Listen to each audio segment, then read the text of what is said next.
అందమైన చర్మ సౌందర్యం మీ సొంతం. Second aqua radiance deep cleansing gel.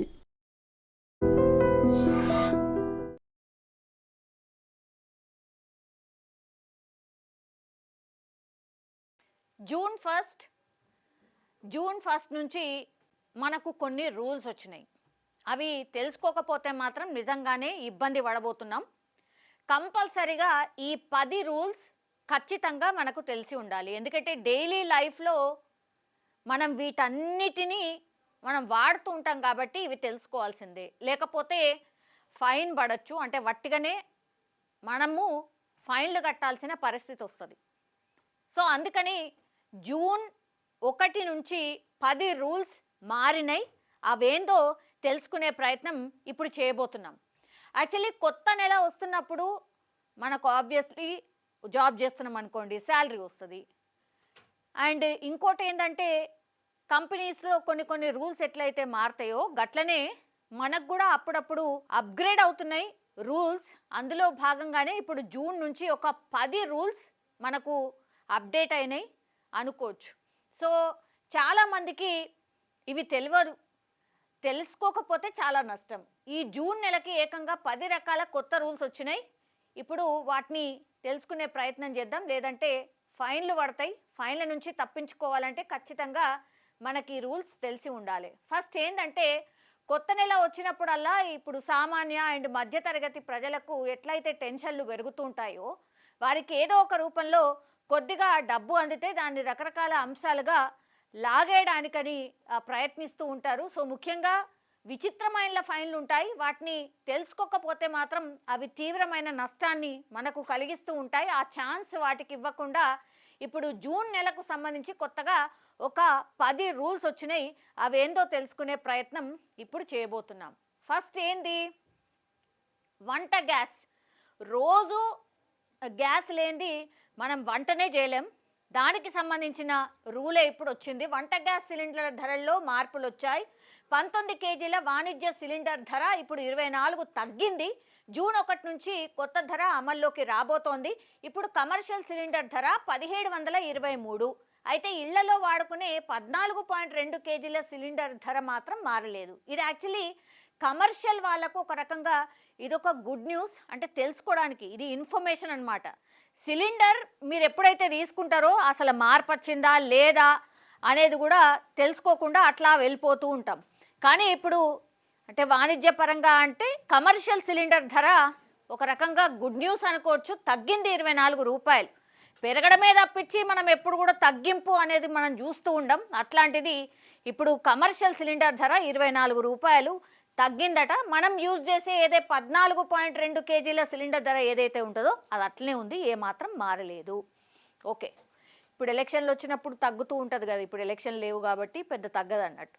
Next EPFO అంటే పిఎఫ్ ఏదైతే ఉందో ఆ పిఎఫ్కి సంబంధించి అనమాట. ఈపీఎఫ్ఓ 3.0 రోల్అవుట్, యూపీఐ ద్వారా పిఎఫ్ విత్డ్రా. ఇప్పుడు ఎంప్లాయీస్ ప్రావిడెంట్ ఫండ్ ఆర్గనైజేషన్ అంటే ఈపీఎఫ్ఓ జూన్ 1 నుంచి ఈపీఎఫ్ఓ 3.0ని ప్రవేశపెట్టింది. దీనిలో యూపీఐ ద్వారా పిఎఫ్ విత్డ్రా చేసుకునే వీలు కల్పించింది. నిజంగానే పిఎఫ్ డబ్బులు ఎవరైతే తీసుకోవాలనుకుంటారో వాళ్ళు కొన్ని నెలల పాటు వెయిట్ చేయాల్సిన పరిస్థితి వస్తుంది. కొంత ప్రొసీజర్ ఉంటుంది, టైం ల్యాగ్, చాలా కొన్ని మంత్స్ కూడా వెయిట్ చేసిన సందర్భాలు కూడా చాలా ఉంటాయి. సో ఇప్పుడు సులభతరం చేసింది అనుకోవచ్చు. ఈ కొత్త విధానం ప్రకారం సభ్యులు తమ పిఎఫ్ మొత్తాన్ని యూపీఐ అలాగే ఏటీఎం ద్వారా విత్డ్రా చేసుకోవచ్చు. నిజంగా ఇది గుడ్ న్యూసే. ఎవరైతే ప్రైవేట్ వాళ్ళు ఉన్నారో అట్లాగే ప్రభుత్వం వాళ్ళు కూడా ఉన్నారు కాబట్టి ఎవరైతే జాబ్ చేస్తారో వాళ్ళకు పిఎఫ్ అకౌంట్ అనేది కంపల్సరీ ఉంటుంది. ముందు నేను ఇంతకుముందు చెప్పినట్టుగా ఈ పిఎఫ్ మనీ విత్డ్రా చేయాలి అని అంటే ఒక పెద్ద ప్రొసీజర్ ఉండేది. ఇప్పుడు అది మొత్తం లేకుండా ఇప్పుడు పిఎఫ్ మొత్తాన్ని కూడా యూపీఐ అలాగే ఏటీఎం ద్వారా చాలా ఈజీగా విత్డ్రా చేసుకోవచ్చు. ఈ సౌకర్యం జనరల్ ప్రావిడెంట్ ఫండ్ అంటే జీపీఎఫ్, పబ్లిక్ ప్రావిడెంట్ ఫండ్ అంటే పీపీఎఫ్ సభ్యులకు పైలట్ ప్రాజెక్టుగా ఉంది. ఈ మార్పు పిఎఫ్ని తేలిగ్గా విత్డ్రా చేసుకునేందుకు తెచ్చింది. అలాగే పిఎఫ్ని పెన్షనర్లకు అందుబాటులో ఉంచాలని ఇలా చేశారు.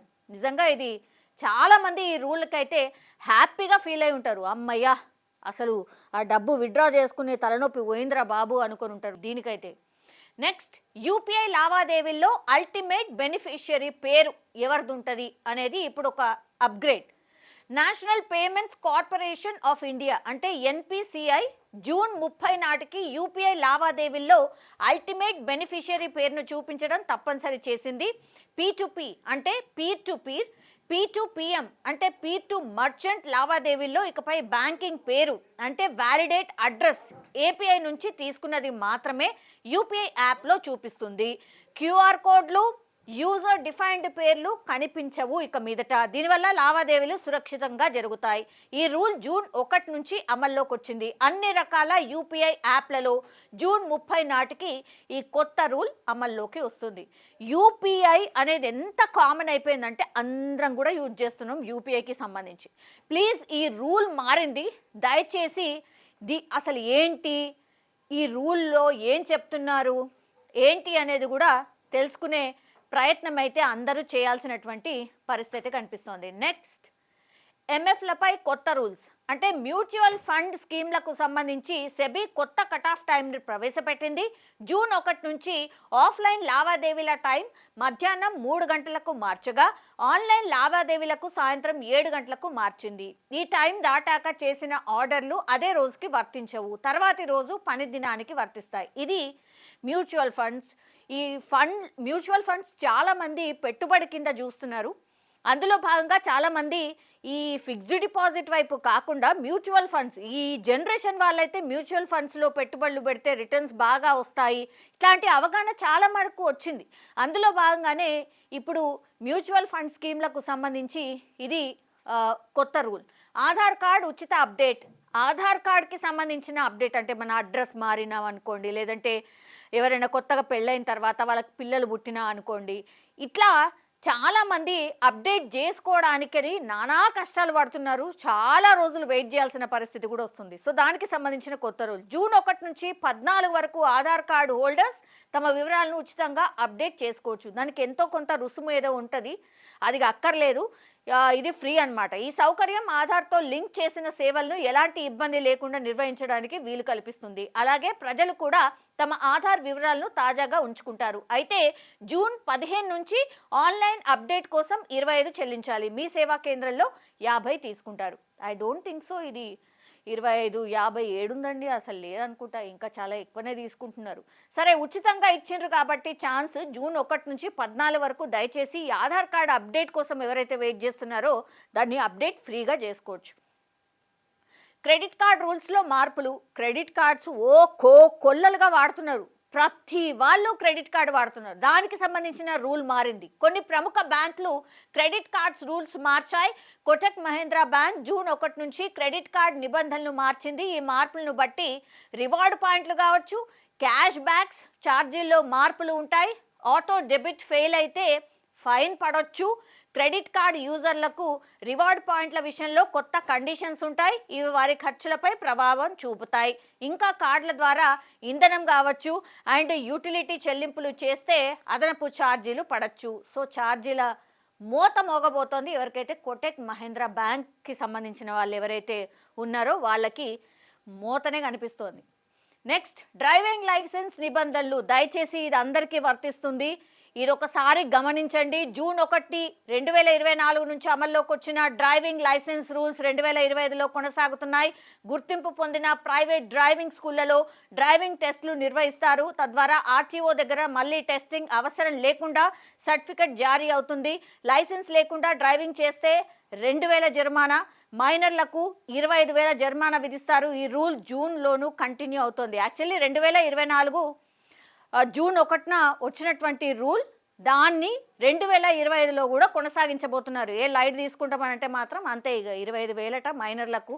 ఈ మధ్యకాలంలో అయితే మైనర్లకు బండ్లు ఇస్తున్నారు, ఘోరంగా స్కూల్ పోరగాళ్ళు కూడా నడుపుతున్నారు. దయచేసి చూడండి, పేరెంట్స్ గమనించుకోండి. ఇక నెక్స్ట్ వచ్చింది వడ్డీ రేట్లలో మార్పులు. బ్యాంకులు ఫిక్స్డ్ డిపాజిట్స్ రుణాలపై వడ్డీ రేట్లను మార్చొచ్చు. ఆర్బీఐ రెపో రేట్ను తగ్గించే అవకాశం ఉందని తెలుస్తోంది. అదే జరిగితే గృహ రుణాలపై వడ్డీ తగ్గబోతోంది. ఇది నిజంగానే కొంత గుడ్ న్యూస్. కానీ ఏదో చిన్నగా తగ్గిస్తారు కానీ అంత గొప్పగా ఏం తగ్గుతుందని నాకైతే అనిపిస్తలేదు. అట్లాగే ఈఎంఐల భారం కూడా తగ్గే ఛాన్స్ ఉందట. ఇది దేశీయంగా క్యాష్ వినియోగాన్ని పెంచగలదు. ప్రజలు మరింత ఎక్కువగా రుణాలు తీసుకునే అవకాశాలు కలుగుతాయి. జీతాలు అయితే పెరుగుతలేవు, కానీ ఇక రుణాలు తీసుకునే అవకాశం అయితే పెరిగింది అనుకోవచ్చు. ఓకే, నెక్స్ట్ పాస్పోర్ట్ నిబంధనల్లో మార్పులు. ఇవి కూడా అందరూ కూడా కాన్సన్ట్రేట్ చేయాల్సిందే. ఏం మార్పులు ఉంటే ఫిబ్రవరి 28 నాటికి గెజెట్ నోటిఫికేషన్ ప్రకారం అక్టోబర్ 1, 2023 తర్వాత జన్మించిన వ్యక్తులు పాస్పోర్ట్ కోసం బర్త్ సర్టిఫికెట్ను తప్పనిసరిగా సమర్పించాలి. సో ఎవరైతే 2023 అక్టోబర్ 1 తర్వాత ఎవరైతే పుట్టినరో కంపల్సరిగా వాళ్ళ బర్త్ సర్టిఫికెట్ని అయితే మస్ట్ చేసేసింది. సో అక్టోబర్ 1 తర్వాత ఎవరైతే జన్మించిండ్రో వాళ్ళ పిల్లలకైతే మస్ట్గా బర్త్ సర్టిఫికేట్ కూడా సబ్మిట్ చేయాల్సిందే. అక్టోబర్ 1, 2023 కంటే ముందు జన్మించిన వారు పాన్ కార్డ్, డ్రైవింగ్ లైసెన్స్ లేదా ఇతర పత్రాలను ఉపయోగించుకోవచ్చు. ఇది కూడా మస్ట్. వాళ్ళ పేరెంట్కి పాన్ కార్డ్ ఉండాలి, డ్రైవింగ్ లైసెన్స్ ఉండాలి, లేదా ఇతర పత్రాలు ఉపయోగించుకోవచ్చు. దెన్ అదనంగా ఈ పాస్పోర్ట్ సౌకర్యాన్ని దేశవ్యాప్తంగా విస్తరిస్తున్నారు. ఇది డిజిటల్ ఇంటిగ్రేషన్ని పెంచుతుంది, ప్రైవసీకి రక్షణ కల్పిస్తుంది. ఇది వెరీ వెరీ ఇంపార్టెంట్. అసలు మన డాటా ఏడ మిస్ అవుతుందో, ఎక్కడ స్ప్రెడ్ అవుతుందో సోషల్ మీడియా వచ్చిన తర్వాత అసలు తెలియనటువంటి పరిస్థితి. అట్లాంటిది కొంత సెక్యూర్ చేసినట్టు అవుతుంది ఈ రూల్ పాటిస్తే అనేది మనకు తెలుస్తున్నటువంటిది. ఇక బ్యాంకులకు సెలవులు ఎప్పుడు అనేది, బ్యాంకులకు సెలవులు ఈ మధ్యకాలంలో చాలా ఎక్కువగా జరుగుతున్నాయి కదా. చాలామంది తెలియకుండా బ్యాంక్కి పోతారు, ఆ తర్వాత అయ్యో బ్యాంక్కి సెలవు సార్ అంటున్నారు. సో జూన్ మంత్లో బ్యాంక్కి ఏం సెలవులు అంటే, జూన్ నెలలో బ్యాంకులకు 12 రోజులు సెలవులు ఉన్నాయి. అంటే సగంకి సగం సెలవులే ఉన్నాయి. ఇందుకు సంబంధించిన క్యాలెండర్ను భారత రిజర్వ్ బ్యాంక్ ఆర్బీఐ విడుదల చేసింది. ఈ సెలవుల్లో ఆదివారాలతో పాటు 2వ శనివారం ఉంది, 4వ శనివారం కూడా ఉన్నాయి. సో జూన్ నెలలో 7న బక్రీద్ పండగ ఉంది, ఆ సందర్భంగా కూడా సెలవు ఉంది.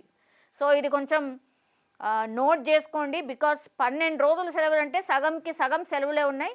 ఇంకోటేమో సాటర్డే, ఎట్లాగూ మనకు తెలిసిందే సాటర్డే, ఏ సాటర్డే 2వ శనివారం, 4వ శనివారం ఎట్లాగూ ఉంటుంది, ఆ తర్వాత ఆదివారాలు కూడా ఉంటాయి. అట్లాగే ఇవి కాకుండా ఇంకా 12 రోజులు సెలవులా అంటే ఆల్మోస్ట్ ఇక అంటే హాఫ్ కంటే ఎక్కువనే సెలవులు ఉన్నట్టు లెక్క. సో బ్యాంక్కి వెళ్ళే వాళ్ళు, బ్యాంక్ లావాదేవీలు ఎక్కువ చేసేవాళ్ళు దయచేసి ఇది తెలుసుకోండి. బికాస్ బ్యాంక్కి పోయిన తర్వాత సెలవు అనే సందర్భాలు కూడా చాలా మట్టుకు ఉంటుంటాయి. సో ఇవైతే 10 రూల్స్ జూన్ నెలలో. సో చాలా మట్టుకి మనకు రోజువారీగా మనం వాడుతున్నటువంటి వాటి మీదనే ఈ రూల్స్ కొంత అప్లై అవుతున్నాయి కాబట్టి ఇవి రూల్స్ తెలుసుకోండి దయచేసి. ఫైన్ ఏదైతే వీళ్ళు విధిస్తున్నారో వాటిని అవాయిడ్ చేయడానికి ఛాన్స్ అయితే ఉంటుంది. సో ఇవి జూన్ నెలలో మారుతున్నటువంటి 10 రూల్స్.